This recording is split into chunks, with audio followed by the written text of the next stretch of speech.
finalizaron las tensiones, pero empiezan las negociaciones.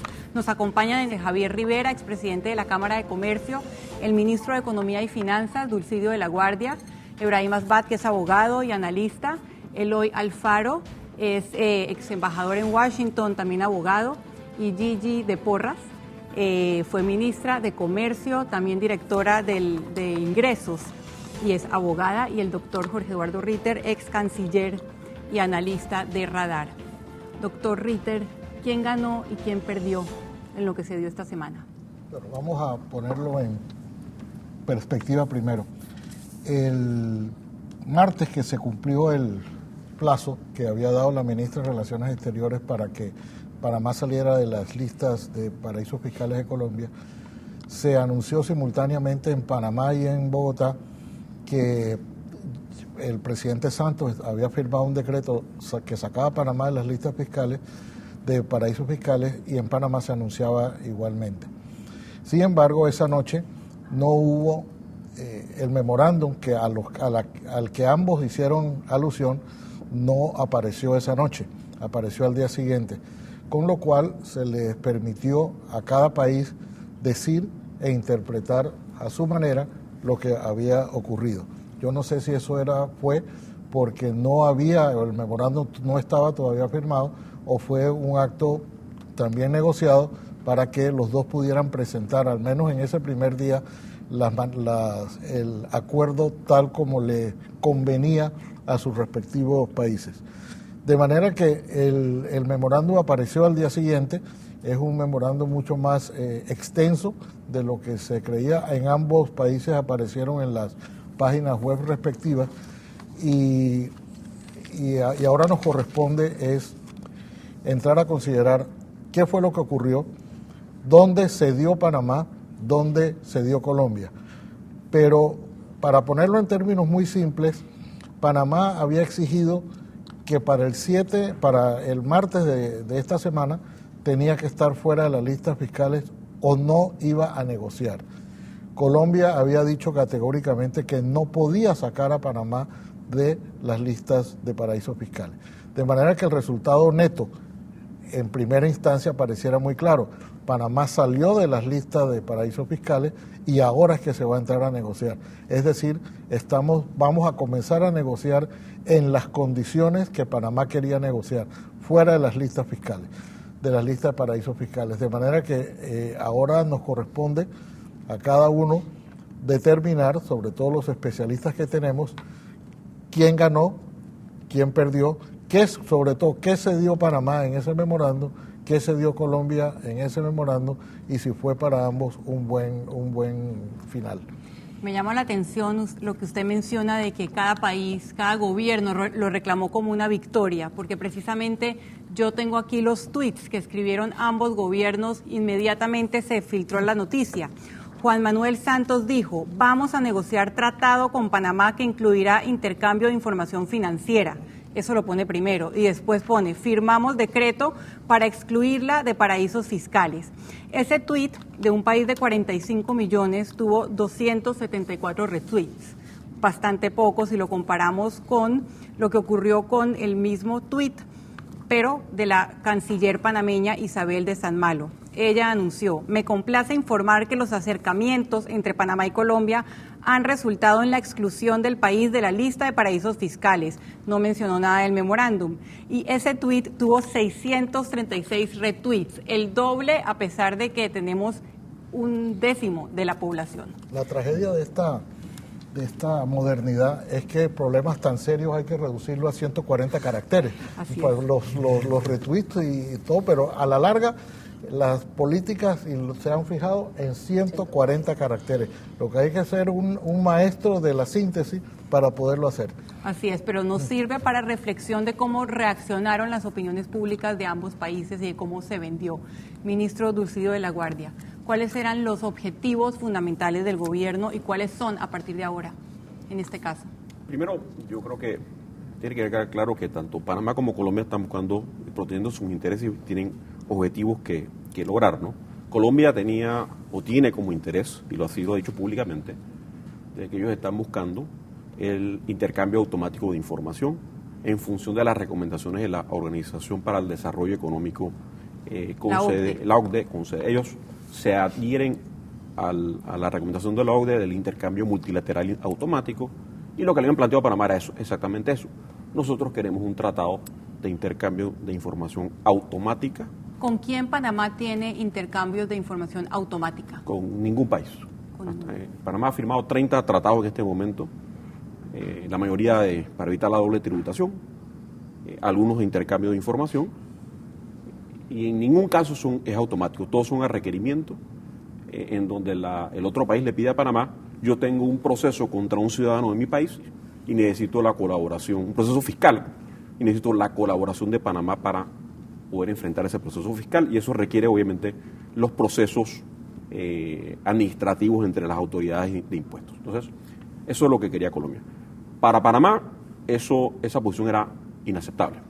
Primero, porque Panamá no ganaba nada con ese proceso. Y lo segundo, porque ya Colombia había incluido a Panamá en una lista de paraísos fiscales, y negociar con ellos o conversar con ellos, incluir una lista discriminatoria para Panamá era inaceptable. Entonces, nosotros en las conversaciones que tuvimos con Colombia le dimos exactamente esto, y dijimos que era un prerequisito para iniciar un proceso de conversación de que tenían que sacar a Panamá de la lista de paraísos fiscales, y efectivamente eso lo logramos. Se firmó un memorándum de entendimiento que es público, firmado por la canciller Holguín y la canciller Saint Malo, y en ese memorándum básicamente se establece que Panamá, entre otras cosas, vamos a iniciar un proceso para negociar un tratado para evitar la doble imposición fiscal con cláusulas de intercambio de información a requerimiento, como lo tiene Panamá firmado con otros países del mundo. No como lo quería Colombia inicialmente. Doctor Eloy, ¿usted qué piensa que se consiguió además de tiempo? Yo creo que se consiguió sobre todo tiempo. El peligro es que no es una situación en la que Panamá se ha comprometido a negociar. El objetivo de la negociación está claramente establecido en el documento que se firmó. Y en 2 o 3 lugares el documento obliga a Panamá a analizar, a los dos países, a analizar, a negociar y a suscribir o firmar un tratado para evitar la doble tributación. Y como todos sabemos, esos tratados para evitar la doble tributación tienen cláusulas muy específicas que permiten el intercambio de información.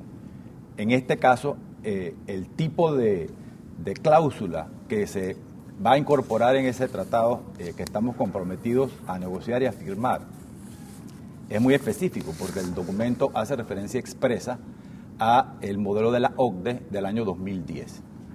Ese modelo de la OCDE del año 2010 permite el intercambio de información, como ha comentado el ministro, no solamente para propósitos de la aplicación del tratado, sino para cualquier investigación que el país solicitante requiera.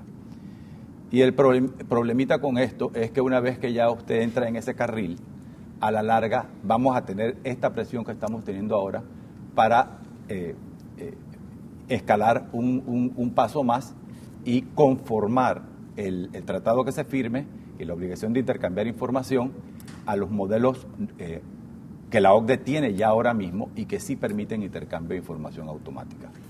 José Javier Rivera, ¿cuáles, en este carril en el que ha entrado Panamá, cuáles podrían ser las consecuencias económicas, las consecuencias para el modelo económico que tiene Panamá? Bueno, primero hay que partir de la premisa que la sola incorporación de Panamá como un paraíso fiscal a la luz de la legislación colombiana, el estatuto colombiano, era gravísimo, porque implicaba, entre otras cosas, una exacerbación de los temas tributarios, había un recargo de una serie de transacciones y, para hacerlo muy específico, en el caso de colombianos, personas naturales residentes en Panamá, si Panamá se mantenía en esa lista, inmediatamente se consideraban como contribuyentes del territorio colombiano, de manera que se producía inmediatamente la múltiple imposición. Habían otras consecuencias gravísimas, por ejemplo, en el tema de la no aceptación o el no reconocimiento de gastos deducibles que tuviera una empresa o una persona colombiana en Panamá por el solo hecho de estar en la lista. Entonces, las consecuencias eran muy, muy graves, porque sabemos nosotros que Colombia ha sido un país que ha estado invirtiendo en Panamá a través de sus empresas. Hay una actividad creciente, tanto bancaria, industrial, comercial, y eso incidía en la oportunidad de mantener a Panamá como una plaza competitiva. Obvio, si nosotros reducimos nuestra capacidad de atraer inversión, eso tiene impacto en la economía.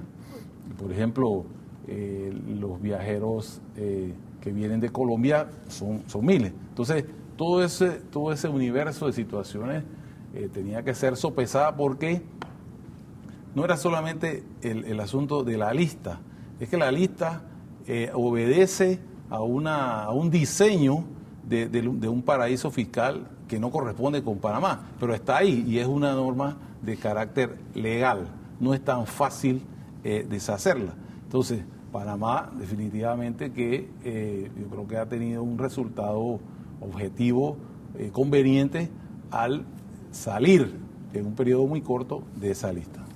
Gisela Álvarez de Porras, usted ha tratado estos temas en gobiernos anteriores. ¿Por qué este debe ser un tema de Estado, un tema que Panamá no puede perder del radar?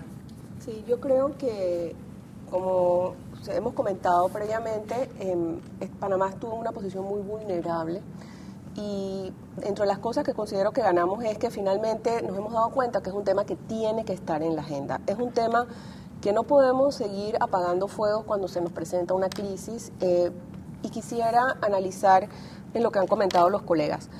En el tema del carril en que hemos entrado, yo no tendría preocupación, porque es algo que ya hemos hecho con otros países. Todo lo que hemos hablado del level playing field es una situación que ha cambiado a través de los años, y Panamá es un país de servicios, y comparto con José Javier de que tenemos que proteger nuestra situación para seguir atrayendo inversión extranjera. Nosotros somos un país de servicios, y de eso tenemos que seguir aprovechando y tener que seguir creando las condiciones que permitan que la inversión extranjera pueda operar en nuestro país en condiciones competitivas, ¿verdad? El Tratado de Intercambio de Información que se firmó, si bien es cierto, que se va a firmar, y que si bien es cierto va a ser modelo OCDE, es el mismo modelo que tenemos firmado con otros países latinoamericanos, como por ejemplo con México. Y Colombia no quería eso, Colombia quería algo más. Quería un trabajo automático, un contrato donde tuviéramos que automáticamente decir un colombiano abrió una cuenta bancaria y reportar, o es beneficiario de una cuenta bancaria, y Panamá no está en posición de ejercer de policía de otros países. Por eso creo que en la medida en que se haya aceptado la posición férrea que se mantuvo de que nosotros estamos en posición de firmar un tratado de doble tributación, ha sido gran ganancia. Otras cosas que incluyen los tratados de intercambio para evitar la doble tributación, además del intercambio de información que establece el OI, es el tema de proveer mejores condiciones al inversionista de estos países. Por ejemplo, se suele reducir la tasa de ciertos impuestos que se pagan en la fuente, en las retenciones, como el impuesto de dividendo, el impuesto de remesa, y hacen competitivo nuestro país. En mi opinión, con los países en que hemos firmado un tratado de mero intercambio de información, el propio país ha puesto en una situación menos competitiva a sus propios inversionistas al venir a Panamá. Un inversionista español, por ejemplo, que va a participar en alguna de las licitaciones de energías que se están dando en este momento, sus costos financieros van a ser mucho menores que los de un inversionista alemán, por ejemplo. Entonces, creo que Panamá ha seguido manteniendo su posición de seguir siendo un país que atrae inversión extranjera y que va a tener reglas claras para todos. Reglas claras y atraer la inversión extranjera. Me quedo porque se me acabó el tiempo en este bloque. El próximo lo empiezo con Ebrahim Asbat, el impacto económico y también el resultado político de estas tensiones entre Panamá y Colombia. Seguimos con más en Radar.